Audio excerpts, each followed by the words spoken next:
Alright, so this is our second problem we're looking at. This is a simplified automotive example.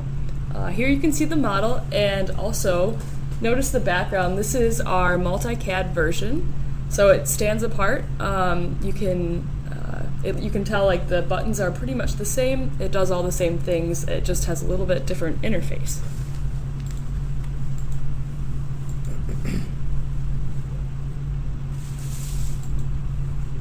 Okay, so this is the problem we're going to look at. Right now, this car, you can see kind of in the picture, the fender up here is higher than the hood over here.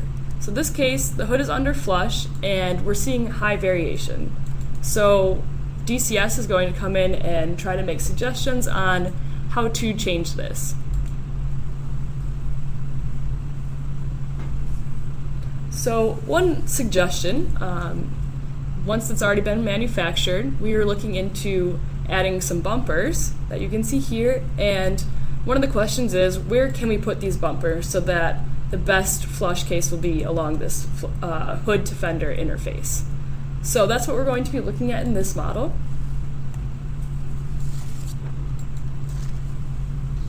And in order to do this, we decided to test 4 different situations.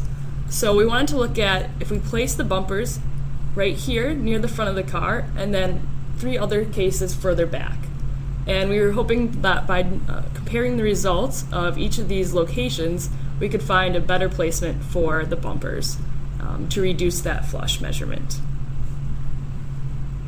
Okay, so now I'm going to go into a little live demo of it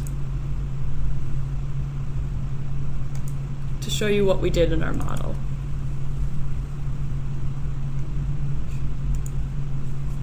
Give us 1 second to update. Okay. So this is the 3DCS version. You can see here it's similar to the other version Sora was showing.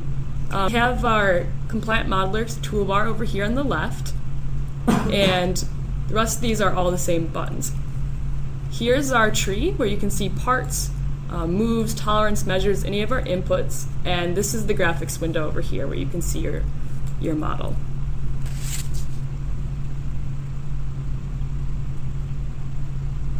Okay. So there are 3 main inputs to a DCS model: moves, tolerances, and measures. So I'm going to go through how to create those 3 things in this model. Again, this is our problem right here we're looking at. You see the hood is under flush, and so the thing we want to start off with first is creating moves to simulate the manufacturing process. How is the car assembled, and we want to duplicate that. So here you can see we started off by separating our main parts. Again, this is simplified. We just want to show a basic example. So we're going to move the fender and the hood in, and the compliant modeler we're using is just for the hood part. We just want to deform that part to see how it affects it.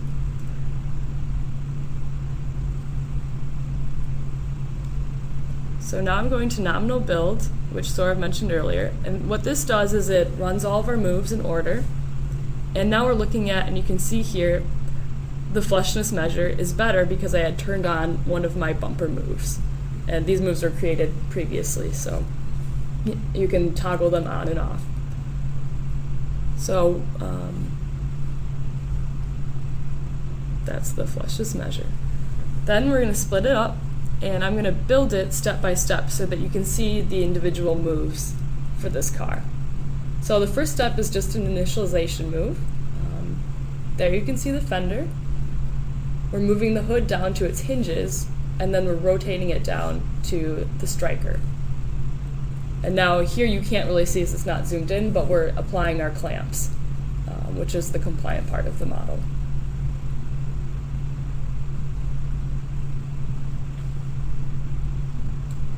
Okay, so I'm going to open up each of these moves. This is the initialization move, so here we can specify what parts require data, matrices, and this one, let me slow it down for you, there we go. These are our moves. I'm just scrolling through them right now so you can see each of the points, the hinges, the striker. And this is, again, just modeling the manufacturing process. Here are our main clamp points for the hood. We have 2 at the hinges and 1 at the striker, and then the additional 4 moves are our 4 test cases. And as I scroll through, you can see the 4 different clamps I'm using. Each of these are the object and target. We're clamping the hood down to the frame of the car. And again, you can see on the car where those are located. Okay, so those are our moves, and that's what we use to help locate all of the parts. The next part we add, step 2, is tolerances.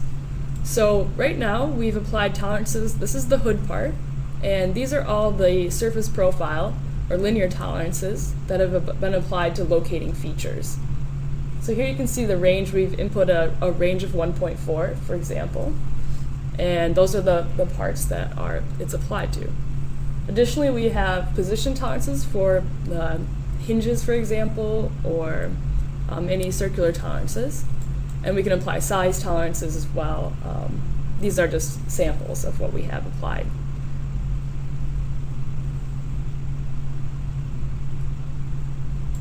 All right, zooming in again on the flushless measure, you can see. And deviating, as Saurav showed. So this is showing the effect of all of the tolerances.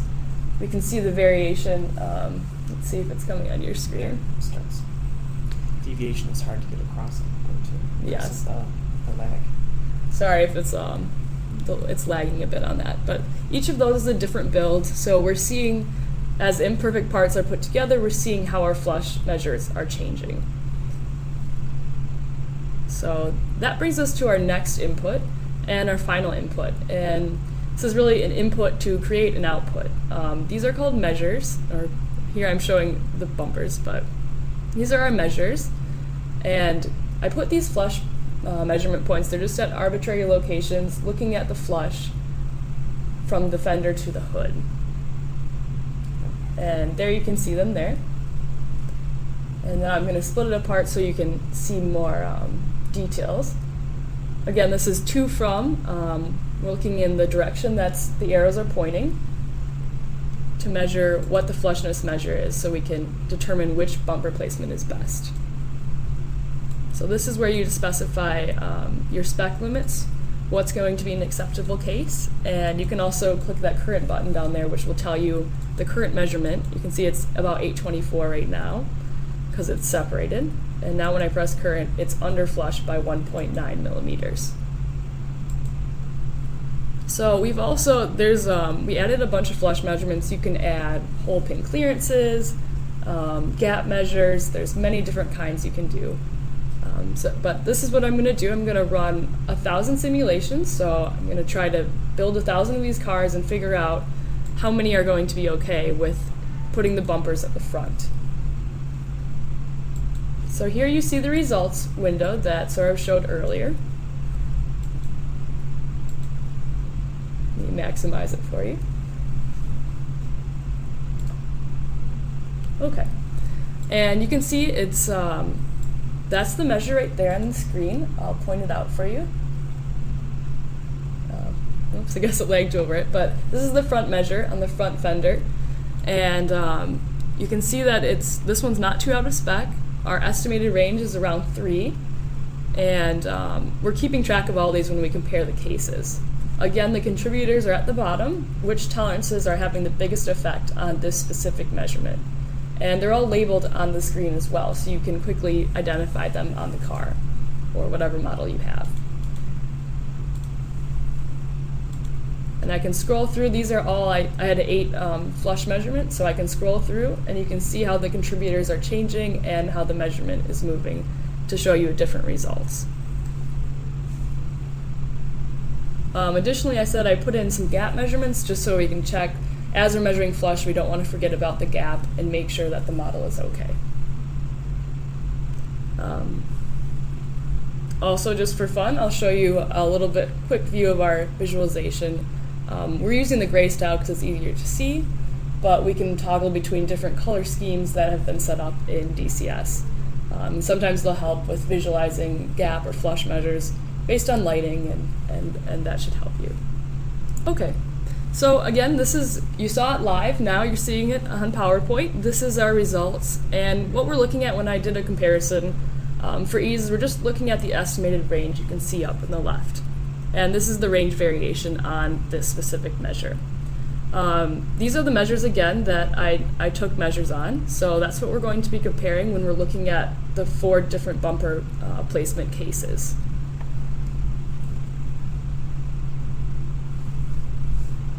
Okay. So this is a quick chart of our results.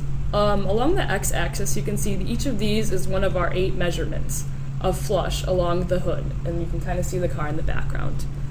The lines here represent each of our cases of bumper placement.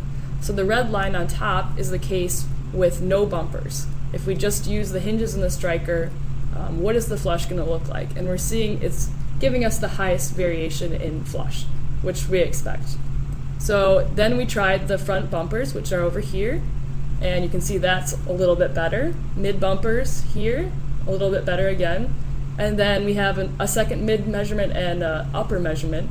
And those are, you can see they're crossing. You know, sometimes it's better, sometimes it's worse, depending on the location that we took the measurement. So we have an average variation here, and basically we can look at these results and decide which would be the best option for placing our bumpers. The second thing, we took some gap measurements that I showed you in the model, just to compare it and make sure that we don't want to have great flush, but then the gap is a mess. So this chart, it's meant to show you that they're all the same. What we noticed were it didn't really matter where we placed the bumpers. The gap measurements were all equal. We took 3 gap measurements that I showed you. So in that case, we knew that adjusting bumpers is fine for gap. We just need to focus on the flush.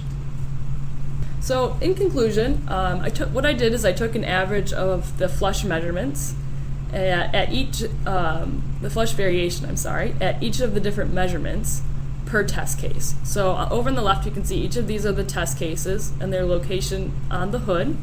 And then over here is the average of the flush measurements.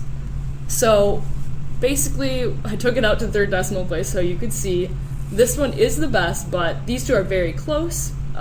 So maybe if you wanted to continue on this project, you could iterate and put a few more bumper cases over here in this region.